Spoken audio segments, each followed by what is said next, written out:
भगवान श्री कृष्ण जी रा अनन्य भक्ता को सादर अनंत प्रणाम। आज दिनांक 18 जून 2024 है। आओ हम सब मिलकर श्रीमद् भगवद गीता के अध्याय 2 के श्लोक 32 का ज्ञान अमृत मराठी भाषा में आनंद पूर्वक ग्रहण करें। हम अपने कार्यक्रम की शुरुआत करते हैं हरि नाम जप यज्ञ के साथ।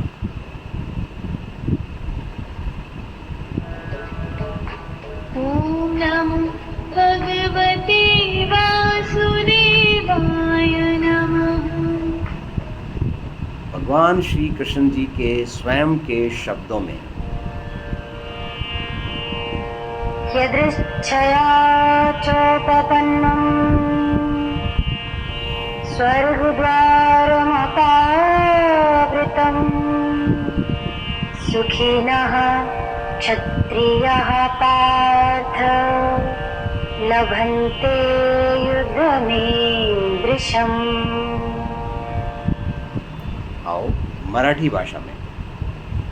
मराठी हे पार्थ, ज्यांना असे युद्ध करण्याची संधी प्राप्त झाली ते क्षत्रिय धन्य आहेत.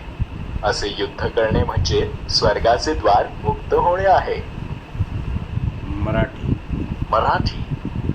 हे पार्थ, ज्यांना असे युद्ध करण्याची संधी प्राप्त झाली ते क्षत्रिय धन्य आहेत. असे युद्ध करणे म्हणजे स्वर्गाचे द्वार मुक्त होणे आहे. मराठी हे पार्थ, ज्यांना असे युद्ध करण्याची संधी प्राप्त झाली ते क्षत्रिय धन्य आहेत. असे युद्ध करणे म्हणजे स्वर्गाचे द्वार मुक्त होणे आहे. पूर्णाहुति ओम के उच्चारण के साथ।